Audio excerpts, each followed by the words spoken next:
We have started with the qualitative techniques of credit control, and this is about your chapter number 13, monetary policy, where we are talking about the RBI's way of controlling over the money supply and how does the RBI helping in the growth and development. Okay, so we have completed the quantitative techniques of credit control. In that one, we have seen the three instruments that the RBI is using for having control over money supply. The first one was the bank rate, and then we have seen the open market operation, and then we have seen the variable reserve requirements. Okay, so now we have to start with the qualitative techniques of credit control. Qualitative में क्या होता है कि we can say no direct control, मतलब वहाँ पे direct control नहीं करती है कमर्शियल बैंक को आरबीआई, बट इनडायरेक्ट वे से वो वहाँ पे उनको मैंडेटरी करती है like to have the control over money supply. ठीक है, जैसे हम लोगों ने वन पार्ट पे have seen the margin requirement. तो मार्जिन रिक्वायरमेंट में हम लोगों ने क्या देखा कि जो लोन देना रहता है, because control over money supply मतलब जनरली पब्लिक के पास पैसा कब आएगा, when the commercial bank is providing them the loan. Okay, तो अभी उसके लिए कंट्रोल करना है तो आरबीआई क्या डिसाइड करेगी, वहाँ पे मार्जिन लगा देती है कि चलो 30% का है जो असेट वैल्यू रहेगा उसका 30% मतलब आपको लोगों को कम करके उनको लोन देना है करके. So this way they are controlling over the money supply through the margin requirement. Now we'll talk about the consumer credit regulation. See what is there under consumer credit. Consumers' demand for credit is regulated by prescribing the minimum initial payment or down payment and the number of installment for repayment of loans. Higher initial payment and lesser number of installment will discourage the demand for loans. Similarly, lower initial payment and the large number of installment will increase the demand for credit. देखो यहाँ पे उन्होंने बात कहा है consumer credit regulation के ऊपर. तो कंज्यूमर क्रेडिट रेगुलेशन मतलब यहाँ पे आरबीआई वहाँ पे डिसाइड करके रखेगी कि क्या होना चाहिए क्या नहीं करके, लेकिन व्हाट वी कैन से जो इनिशियल पेमेंट, अगर आप लोगों को भी मैंने ये जितना नोट किया हुआ है, this is about your car when you are planning to purchase the car. तो उस टाइम पे it depends upon the initial payment. if that car is available at very low initial payment और number of installment अगर वो लोग बढ़ा के देते हैं तो people are really preferring to purchase the car. okay, उस फॉर्म में अगर लोन दिया जाता है तो लोग उसको खरीदते हैं ज्यादा. लेकिन अगर वहाँ पे सेलर इज डायरेक्टली सेइंग कि नहीं, you have to pay the higher amount initially and then the installment will be available. Okay, तो स्टार्टिंग अमाउंट देना पड़ेगा, उसके बाद में फिर तुम्हें मतलब जो इंस्टॉलमेंट रहेंगे वो भी कम रहेंगे. तो वो क्या करता है कि किसी के पास तो उतना अवेलेबल कैश नहीं रहेगा initially to pay the huge amount, तो वो थोड़ा डिस्करेज करता है, फिर लोग खरीदना नहीं चाहते हैं. आर यू गेटिंग मी?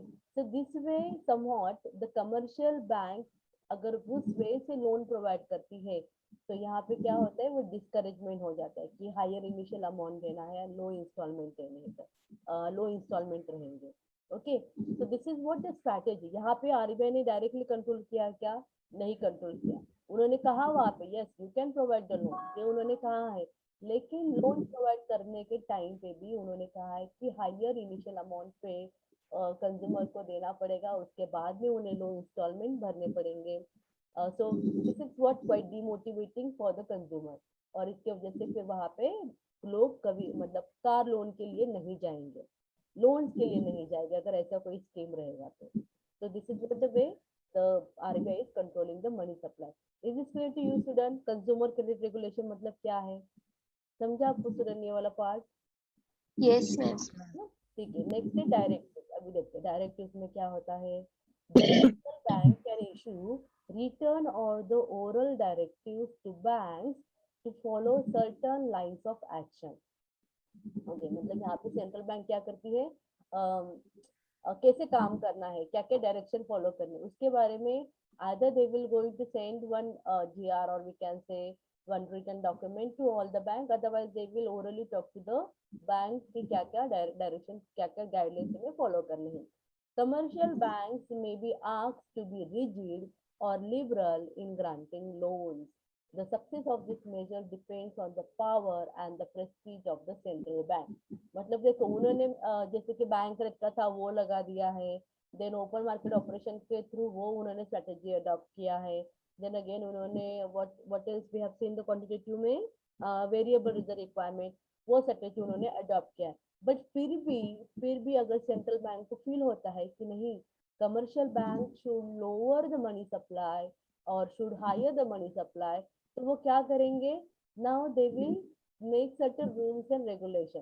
ठीक है, वो वहाँ पे रूल्स एंड रेगुलेशन बनाएंगे कि ऐसे ऐसे लोन्स इस बेस के ऊपर लोन्स को प्रोवाइड करो, though it will not be coming into their like what we can say the mandatory criterion, but still they will going to ask the commercial bank कि आपको किस किस वे से जाना है, कैसे लोन्स को प्रोवाइड करना है करके, आपको क्या क्या चीजों को देखना है। Okay, that everything they will going to ask. So maybe sometime they can be very rigid or sometime they can be very liberal.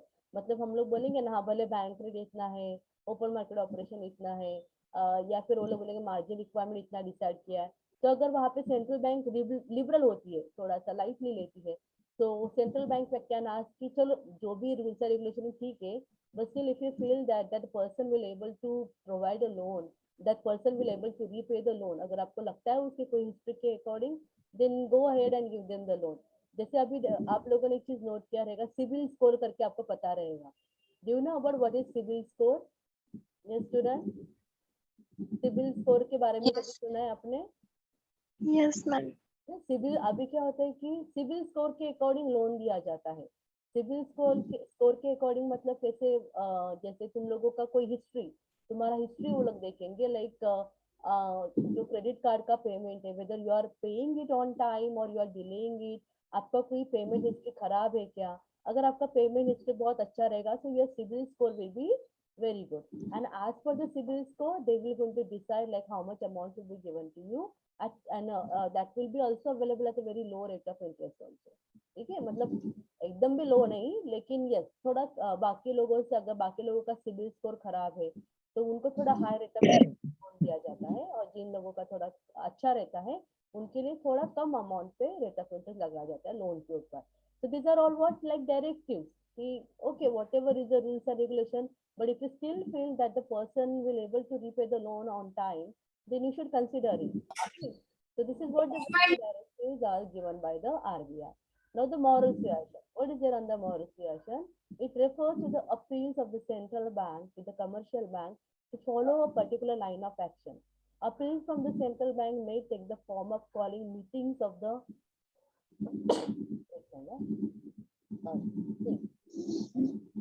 appeals from the central bank may take the form of calling meetings of the heads of commercial banks, letters of circulars, oral requests, discussion, or any other informal means of conveying the central bank desire to commercial bank to implement the credit policy rigorously. Moral suasion appeals to the sense of patriotism of commercial banker and exerts moral pressure on a commercial bank. In recent years, moral suasion has become more effective given the apprehension of bankers about the stronger measure that may follow if they do not adhere to the central bank appeals. देखो यहाँ पे क्या होता है, moral suasion मतलब exactly क्या होता है कि they are either calling up the or all the heads of commercial banks, और उसका उनके साथ मीटिंग रखेंगे, और वहां पे मतलब उनको क्लियर किया जाता है।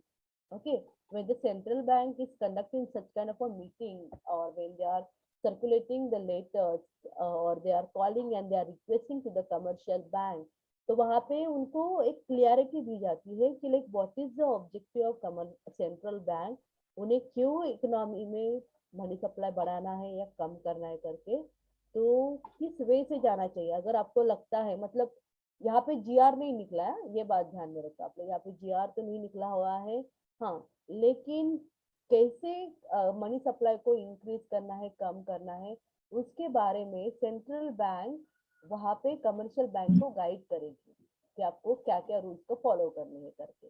Okay, because bank rate, open market operation, then again we can say variable is requirement, ये तो मैंडेटरी हो जाता है, ये तो any how all the commercial bank have to follow it. लेकिन क्वालिटेटिव क्रेडिट कंट्रोल में क्या होता है, सर्टन चीज को वो लोग इनडायरेक्ट वे से लेते हैं। तो मॉरल सुएशन मतलब यहाँ पे फिर भी एक रहता है कि बात करके देखो, जो ऑब्जेक्टिव है बैंक रेट के बाद में भी अगर लगता है सेंट्रल बैंक को कि अरे ये बढ़ाने के बाद में भी कंट्री में मनी सप्लाई बढ़ ही रहा है, तो वैसे नहीं होना चाहिए। That should not be good for the economy, inflation will going to increase. तो उस टाइम के लिए वहां पे आरबीआई कुछ गाइडलाइंस देगी, उनको समझाएंगी कमर्शियल बैंक को कि आपको ऐसा नहीं करना है, because this kind of a problem will going to face here. तो आप ऐसा ऐसा टारगेट रखो और उसके अकॉर्डिंगली जाओ, उससे ज्यादा मत।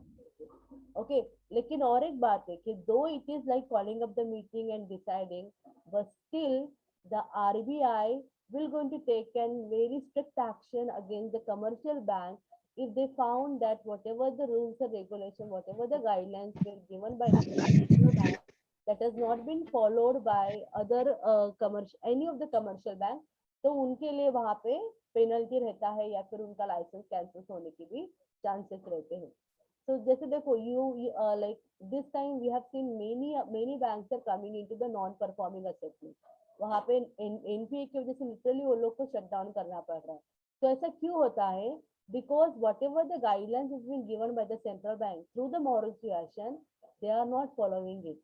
क्वांटिटेटिव में yes, each and every bank, जैसे मैंने आपको कहा कि नहीं हर एक बैंक को फॉलो करना ही पड़ता है, वो मैंडेटरी रहता है, लेकिन क्वालिटेटिव में इतना नहीं रहता है, वो इनडायरेक्ट वे से कंट्रोलिंग होता है। बट स्टिल कोई कोई बैंक उसको फॉलो करते तो वो लोग एनपीए में नहीं आते, और कोई कोई बैंक उसको फॉलो नहीं करते हैं करके they are literally coming to the NPA and वो लोग बाद में शट डाउन हो जाते हैं। तो ये किसके लिए खराब है? This is basically not a good thing for the RBI, because RBI अच्छे से कंट्रोल नहीं कर पाई, इसके वजह से ये हुआ, ये वहां पे पिक्चर क्रिएट होता है। ओके, तो it is not good from the part of RBI also. इसके लिए आरबीआई मॉरल सुएशन के थ्रू भी जो गाइडलाइंस दी जाती है, उसमें अगर कोई भी commercial bank rules and regulation को ठीक से फॉलो नहीं करता है, तो वहां पे उनके ऊपर स्ट्रिक्ट एक्शन ले सकती है। Okay, so this one is clear to you student, moral suasion? Yes. Yes, ma'am. अभी मुझे बताओ, मॉरल सुएशन में कोई रेट को डिसाइड किया गया क्या? क्या रेट होना चाहिए क्या नहीं, वो रेट को डिसाइड किया गया केस के अंदर? No, ma'am. बस उन्होंने उसके साथ जनरली डिस्कशन किया कि क्या होना चाहिए करके, isn't it? Okay, now the next point here, rationing of credit. Now what is there under rationing of credit? In this method the central bank may impose a ceiling on loans and advances. Such ceilings may be on aggregate lending or on lending for specific purposes. Restriction may also be imposed on discounting facilities available to an individual bank here. Okay, तो यहाँ पे क्या है, rationing of credit में क्या होता है कि सीलिंग लगाया जाता है। सीलिंग लगाया जाता है मतलब वहाँ पे एक लिमिटेशन दिया जाता है that how much amount of loans and advances can be given by the commercial bank to the public. Okay, कितने अमाउंट तक का लोन ही आपको सैंक्शन करना है। अगर ऐसा होता है कि एक पर्टिकुलर कमर्शियल बैंक कुछ ज्यादा ही लोन देती जा रही है, so that will not be acceptable by the central bank. ठीक है, वो जितना ही नहीं कि लिमिटेशन तो लगाया जाता ही है कि कितना लोन्स देना चाहिए करके, apart from that also the RBI will going to decide कि किन चीजों के लिए लोन प्रोवाइड करना है, what will be the specific purpose for lending the loan to the public. Then again, if any of the individual bank will have any kind of a discounting facility, तो उसके ऊपर भी वहां पे control किया जाता है। ओके, तो मतलब लोन कितना देना है, किन पर्पजेस के लिए अलाउ करना है, that all will be decided under this point, that is asking of credit. Okay, now the next point है डायरेक्ट एक्शन। देखो अभी ये क्या है, the central bank may resort to direct action against defaulting banks. Direct action may include denial of financial accommodation, imposing a penal rate of interest on the discounting facility, or any other action deemed feed by the central bank.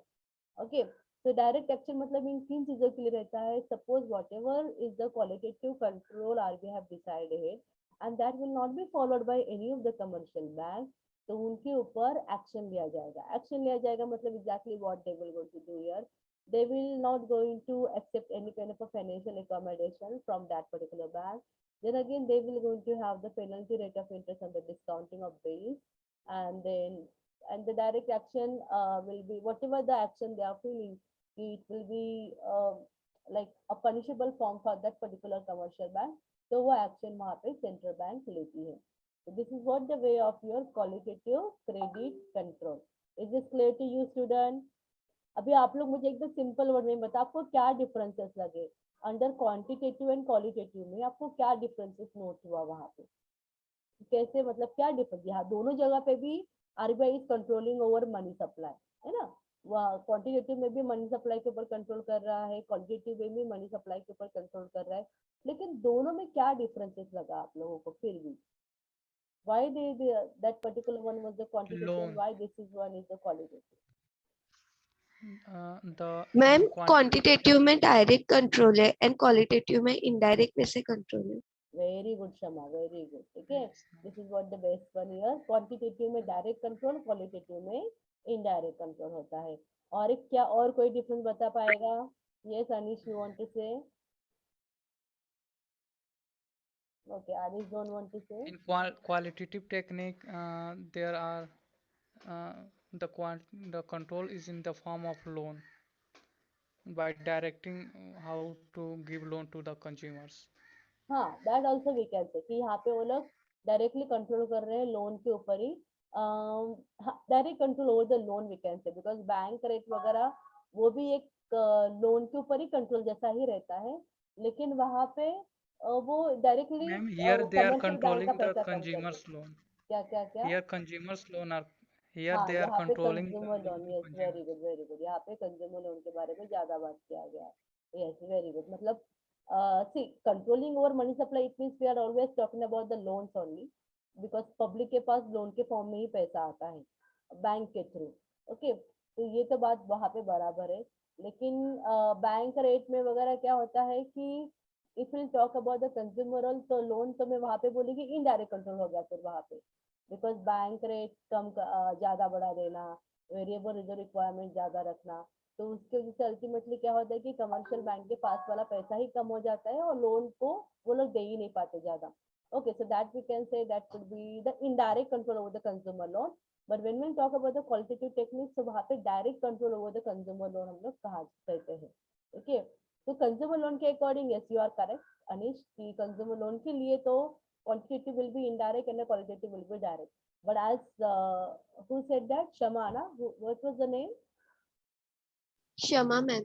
हाँ, as Shama said कि अगर किसी ने आपको ये question किया कि what is the difference between quantitative and the qualitative credit control, so this is what the correct answer as Shama has given, that quantitative credit control is the direct control over the money supply, and qualitative is basically indirect control. Okay, so this is what answer you supposed to give.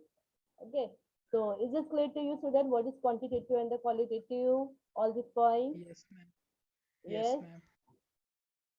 अभी हम लोग क्या देखेंगे फिर? Credit control है, money supply है, and the rate of interest. Let me see what is that.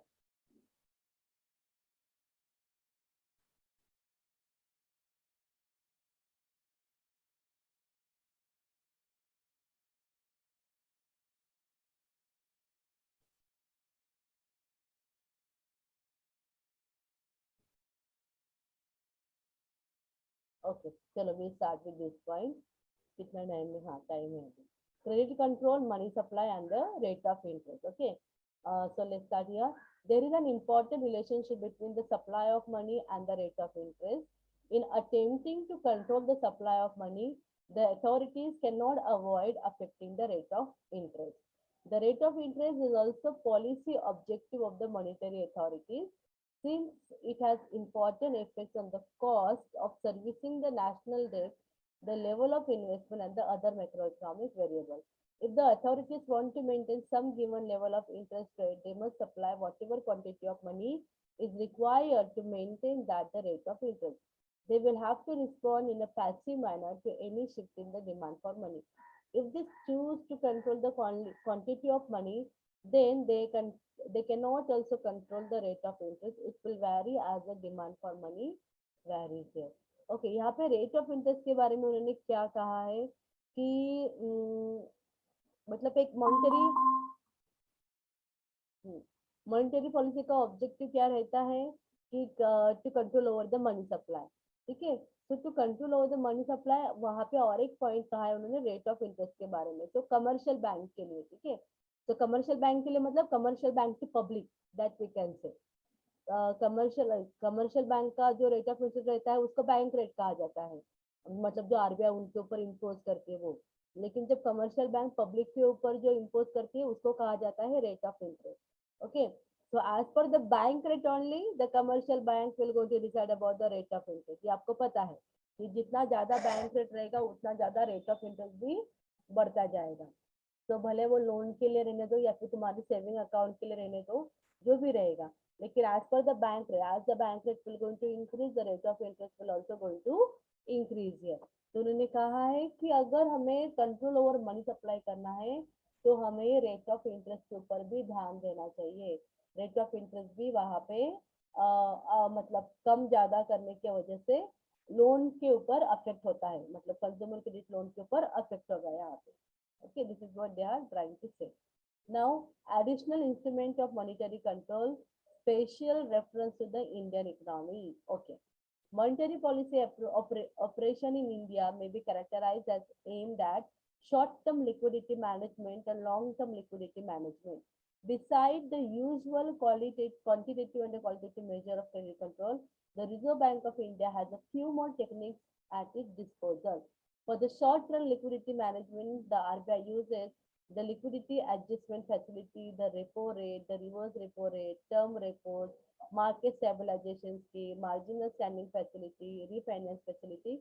This all the RBI will going to use it for the short-term liquidity management। ये fix मतलब less than 1 year के लिए अगर हमें control करना है तो they will going to use this kind of a instrument।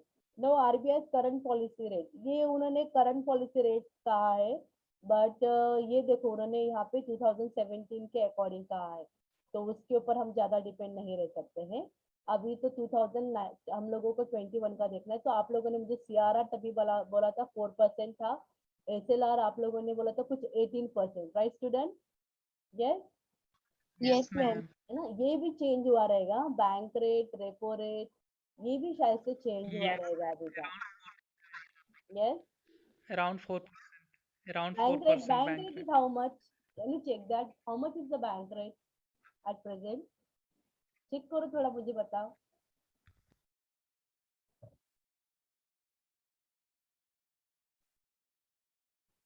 Yes, चलो जल्दी देखो बैंक रेट कितना है, रेपो रेट कितना है, ढूंढो जल्दी से, आरबीआई के साइड में से ढूंढो।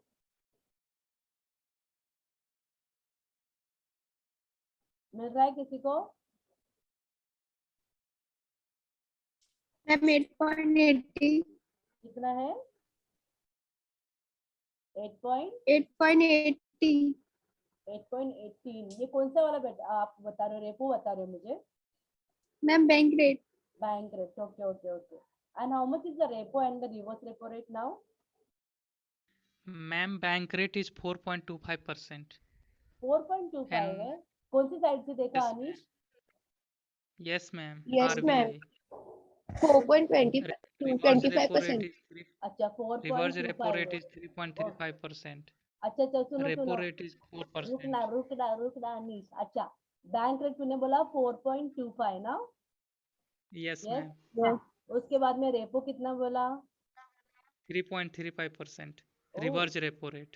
रिवर्स 3.35 है, and repo? Yes, Repo rate is 4%, ma'am. Repo yes, ma'am. 4 है। Repo rate is okay 4%. Okay, मतलब bank rate And and repo MSF और is almost quite same. Reverse तूने बोला 3.3 है ना? 5%. थ्री, हाँ। 3.5%. And how much is the marginal standing facility rate? 4.25%. Okay okay, 4.25%। Okay, ठीक है, मतलब बहुत डिफरेंसेस हो गया है ना, एक्चुअली कम करके रखा हुआ है उन्होंने। मतलब I think we can say presently the government is deciding कि मनी सप्लाई बढ़ना चाहिए करके, इसके लिए सारे रेट्स को कम करके रखा हुआ है। What is your point of view student on this, कि Yes, ma'am. रेट को कम किया है Ma'am, मतलब they यहाँ had पे? to, हाँ, बोलिए। ma'am, RBI has to increase their reserves this year, gold reserve. SLR तो 18 है ना? गोल्ड रिजर्व नो की मैम, बात गोल्ड करेंगे, reserve, RBI gold reserve.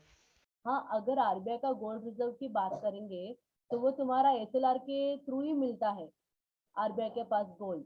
Okay, because SLR में हम लोगों ने क्या देखा स्टैट्यूटरी लिक्विडिटी रेशियो में कि मतलब कितना परसेंटेज का गोल्ड डिपॉजिट करना है वगैरह, वो सब वहां पे डिसाइड होता है। सो एसएलआर भी अगर आप लोग देखेंगे 2017 में it was 20% as they have given, but now it is 18%, तो उन्होंने एसएलआर भी कम करके रखा हुआ है actually. Okay, so what is that they are trying to say that कि commercial bank के पास अभी पैसा रहने दो, so that the commercial bank will going to provide loan to the public. Okay, so as they will going to provide loan to the public, it means what है, जैसे हम लोग देख रहे हैं कि अभी जो पैंडेमिक की सिचुएशन खराब है, तो लोगों ने अभी वहां पे कुछ ना कुछ एक्टिविटी कोई बिजनेस वगैरह स्टार्ट करना चाहिए, एंड उसके लिए अभी RBI is allowing commercial bank to give them the loan. अच्छा ये बात है, इसके लिए अभी रेट कम होते हैं, तो आप लोग हमेशा ध्यान में रखना, जब भी रेट कम होता है तो ये पॉइंट ऑफ व्यू समझ लेना कि आरबीआई को अभी कंट्री में मनी सप्लाई बढ़ाना है। तो आपको ये एक और एक बात वहां पे ध्यान में रखनी है, once if the money supply will increase in a larger amount, so there are chances that the prices of commodity may also going to increase। ठीक है, तो इन्फ्लेशन भी बढ़ सकता है, ये आप ध्यान में रखो हमेशा। रेट कम होगा, रेट कम होने की वजह से लोन ज्यादा बढ़ेगा, लोन लेने की वजह से लोगों के पास पैसा आएगा, लोगों के पास पैसा आने की वजह से वो लोग कमोडिटीज को डिमांड करना स्टार्ट करेंगे, ज्यादा डिमांड रहेगा तो वहां पे डिमांड पुल इन्फ्लेशन क्रिएट हो जाएगा। ओके, तो ये आपको समझ में आना चाहिए गवर्नमेंट का स्ट्रैटेजी क्या होता है, या फिर आरबीआई का क्या क्या स्ट्रैटेजी होता है इस सब में। Ma'am, inflation rate is 5.1%। कौन सा? Inflation, CPI inflation is at 5.1%। तो इट इज नॉट अप्रिशिएबल। हाँ, 5.5 जैसे यस मैंने आप मैम। लोगों का पहले ही बताया था, अगर किसी भी कमोडिटी का प्राइस जनरल प्राइस लेवल अगर 2% से बढ़ 2% तक का होता है ना, तो उसको अप्रिशिएबल कहा जाता है इन्फ्लेशन को, कि मतलब वो किसी को इतना अफेक्ट नहीं करता है। लेकिन अगर उससे ज्यादा अगर प्राइसेस बढ़ते हैं, इन्फ्लेशन रेट अगर उससे ज्यादा रहता है, तो पब्लिक के लिए वो अफेक्ट हो जाता है, बिकॉज वहां पे उनको ज्यादा खर्चा करना पड़ता है। So 5.5 is not appreciable at presently. Okay. Okay. So this is what about this point. And one more point is there, monetary policy and the inflation targeting. ये अपना लास्ट पॉइंट रहेगा, फिर अपना चैप्टर खत्म हो जाएगा 13।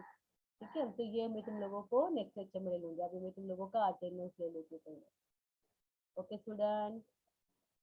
Okay, ma'am. Okay,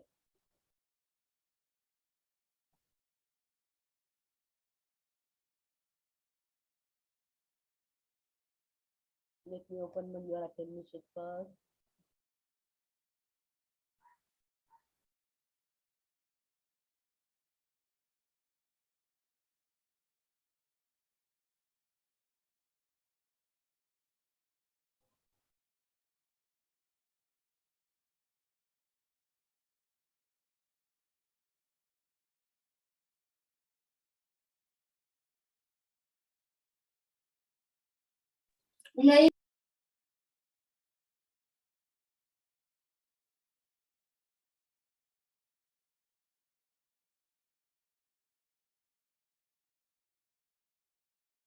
Okay, chalo, we start here. Let me check. See, from roll number 1 to 10, I can see here roll number 1, 2, 3, 4. And 10 is also there. इसके बीच वाले कोई नहीं है. 8 is also there.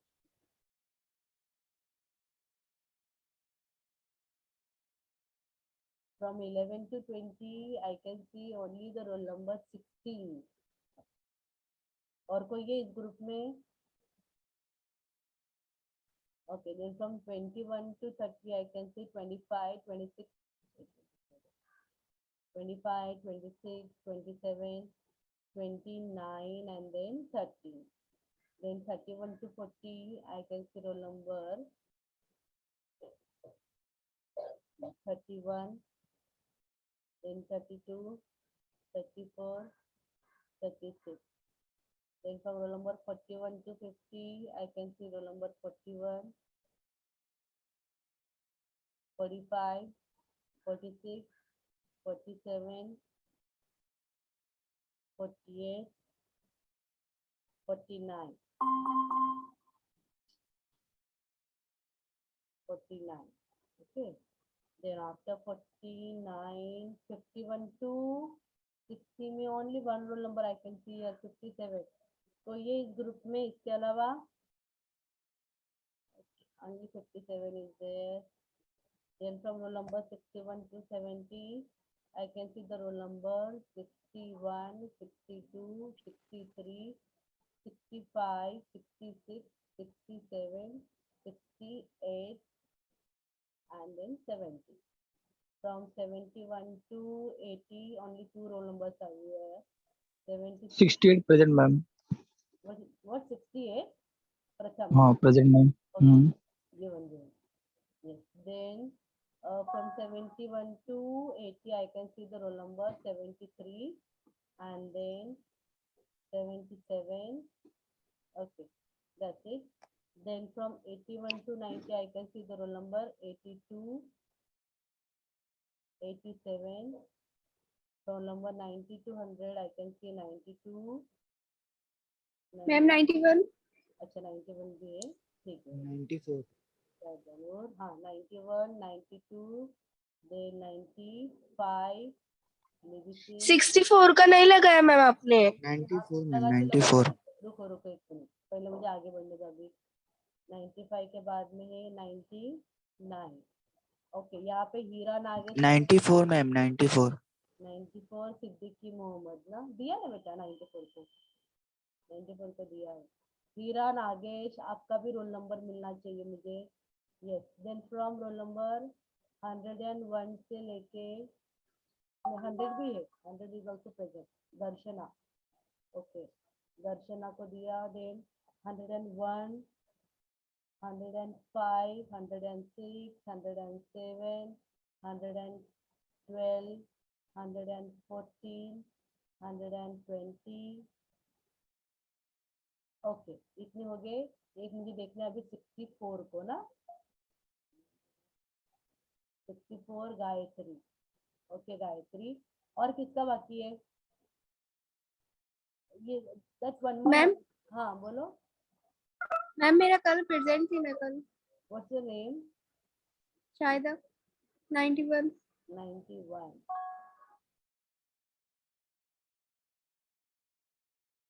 ओके.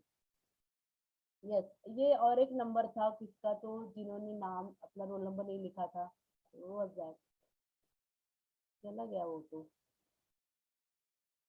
नहीं लिख रहा. ठीक है, और किसी का बाकी है स्टूडेंट? मैम 64. 64 दिया गायत्री ना. Gayatri given. See. Yes. Anyone else? No one. सबका हो गया. चलो इंशाल्लाह and the lecture student. Yes. Yes ma'am. Okay okay, चलो bye then. Thank you ma'am. Bye.